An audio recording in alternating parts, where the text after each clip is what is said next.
ഇത് പിണറായി വിജയനെ ഇന്ന് ഇത്രയും രീതിയിൽ ആക്രമിക്കുന്നത് കേരളത്തിൽ ഒരു ഈഴവ മുഖ്യമന്ത്രി ആയതുകൊണ്ടാണ്. ഒരു മുസ്ലിം സ്ഥാനാർത്ഥിക്ക് ഒരു സീറ്റ് ഇവർ കൊടുത്തോ? എത്രയോ ആൾക്കാർ, നല്ല ആൾക്കാരുണ്ട്. ഒരു മുസ്ലിം സ്ഥാനാർത്ഥിക്ക് സീറ്റ് കൊടുത്തോ? ഇവിടെ ബിഷപ്പുമാരാണ് BJP എന്ത് ചെയ്യണമെന്ന് തീരുമാനിക്കുന്നത്. എന്തുകൊണ്ട്? അതാണ് ഞാൻ പറയുന്നത്, ഇത് ബിഷപ്പ് ജനതാ പാർട്ടി ആയി പോയെന്ന്.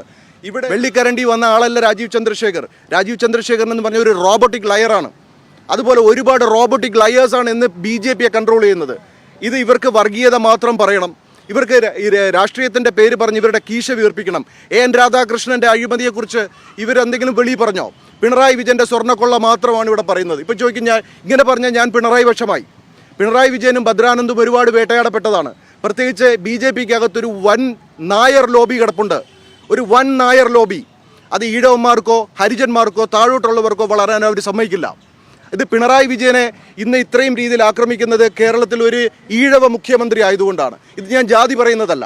ഇവർക്ക് വേണ്ടത് ഇവരുടേതായ ആൾക്കാർ. ഇപ്പോൾ രാജീവ് ചന്ദ്രശേഖരൻ നടത്തിയ കൊള്ള, രാജീവ് ചന്ദ്രശേഖരൻ നടത്തിയ തെണ്ടിത്തരങ്ങൾ ആരെങ്കിലും പറയുന്നുണ്ടോ? BJP പറയുന്നുണ്ടോ? അയാളെ ഗ്ലോറിഫൈ ചെയ്യാനല്ലേ ശ്രമിക്കുന്നത്. അതേസമയത്ത് വേറെ ആരെങ്കിലും ഇതുപോലെ പറഞ്ഞിട്ടുണ്ടെങ്കിൽ ആ വ്യക്തിയെ എല്ലാ രീതിയിലും തേജോവധം ചെയ്യും.